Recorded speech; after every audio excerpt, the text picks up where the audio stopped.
आज देश ही नहीं दुनिया के उस इकलौते राजनेता का जन्मदिन है जिसको बदनाम करने के लिए लाखों करोड़ों नहीं बल्कि अरबों रुपए फूंक डाले गए।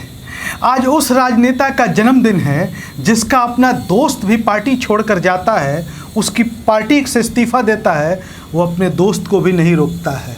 आज एक ऐसे राजनेता का जन्मदिन है जिसके बारे में कहा जाता है कि वो एक नॉन सीरियस नेता है, लेकिन उसके एक बयान पर पूरी पार्टी, पूरी केंद्र की सरकार, कई राज्यों के मुख्यमंत्री, कई केंद्रीय मंत्री, पार्टी के तमाम प्रवक्ता, सारे मंच मोर्चे संगठन उसके पीछे लग जाते हैं।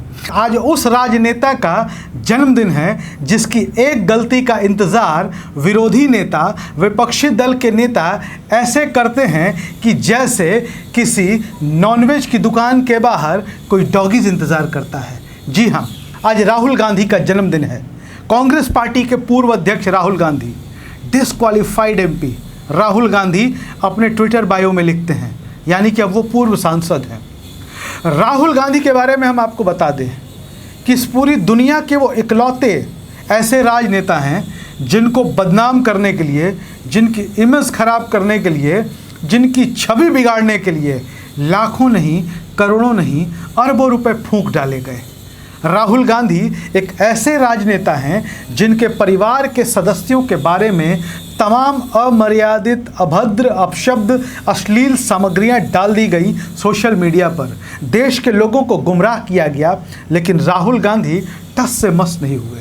राहुल गांधी आज की तारीख में इस देश की राजनीति में संघर्ष का पर्याय बन चुके हैं। राहुल गांधी एक गलती करते हैं, उनकी एक गलती का इंतज़ार किया जाता है। वैसे इस देश का कोई ऐसा राजनेता नहीं जो अपने भाषण में गलती नहीं करता।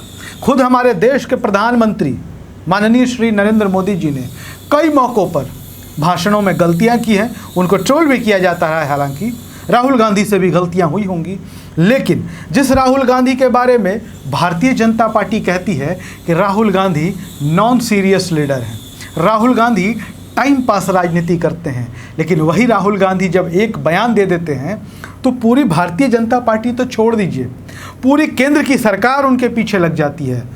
केंद्र सरकार के तमाम मंत्री, कई राज्यों के मुख्यमंत्री राहुल गांधी के पीछे पड़ जाते हैं। राहुल गांधी पर हमला बोलना शुरू कर दिया जाता है।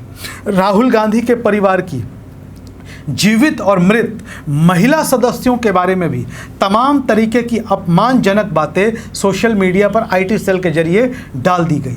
लेकिन राहुल गांधी भी चाहते हैं तो दूसरे की माँ बहनों के बारे में अपने आईटी सेल से अपशब्द बुलवा सकते थे, अनाप शनाप शब्दों का प्रयोग करवा सकते थे, लेकिन राहुल गांधी ने ऐसा नहीं किया। राहुल गांधी का मानना है कि राजनीति में अगर वो हैं तो उनके बारे में बात होनी चाहिए। किसी की माँ बहनों को राजनीति में लपेटना या उनके बारे में अपशब्द कहना अच्छी बात नहीं है। तो राहुल गांधी इस देश में आज की तारीख में एक ऐसे नेता बन चुके हैं जो संघर्ष का पर्याय है। भारत जोड़ो यात्रा आपने देखी होगी, उसने राहुल गांधी की एक नई छवि ईजाद की इस देश में। जिस राहुल गांधी के बारे में कहा जाता है कि वो ऐशो आराम में पले नेता हैं, वो चांदी का चम्मच मुंह में लेकर पैदा हुए हैं, राहुल गांधी को विरासत में राजनीति मिली है, वो पंडित मोतीलाल नेहरू और पंडित जवाहरलाल नेहरू के परिवार से आते हैं। राहुल गांधी के पिताजी स्वर्गीय राजीव गांधी प्रधानमंत्री रहे हैं। राहुल गांधी स्वर्गीय श्रीमती इंदिरा गांधी के पौत्र हैं। उन्होंने अपनी आंखों के सामने अपने देश के दो प्रधानमंत्रियों को अपने घर में देखा। हालांकि राहुल गांधी ने अपने घर में दो प्रधानमंत्री, हालांकि राजीव गांधी अपनी मृत्यु के वक्त पूर्व प्रधानमंत्री हो गए थे, उनकी लाशें देखी हैं, उनकी शहादतें देखी है। तो राहुल गांधी के बारे में हम कह सकते हैं कि संघर्ष की कोख से उपजा हुआ, मतलब अगर आप उन पर आरोप लगाते हैं कि राहुल गांधी विरासत की राजनीति करते हैं या राहुल गांधी मुंह में चांदी का चम्मच लेकर पैदा हुए हैं, तो राहुल गांधी के संघर्ष पर भी आपकी नज़र जानी चाहिए। 4000 किलोमीटर पैदल चलना ये कोई साधारण सी बात नहीं है, ये काम कर दिखाया है राहुल गांधी ने। और आज इस मौके पर हम राहुल गांधी को उनके जन्मदिन की बधाई देते हैं। और राहुल गांधी ने जिस तरीके से विपक्ष का रोल अदा किया है, जिस तरीके से विपक्ष की भूमिका निभाई है और सरकार को घेरा है, वैसे में राहुल गांधी तो बधाई के पात्र बनते ही हैं, लेकिन उनके जन्मदिन पर हम उनको हार्दिक शुभकामनाएं देते हैं। धन्यवाद।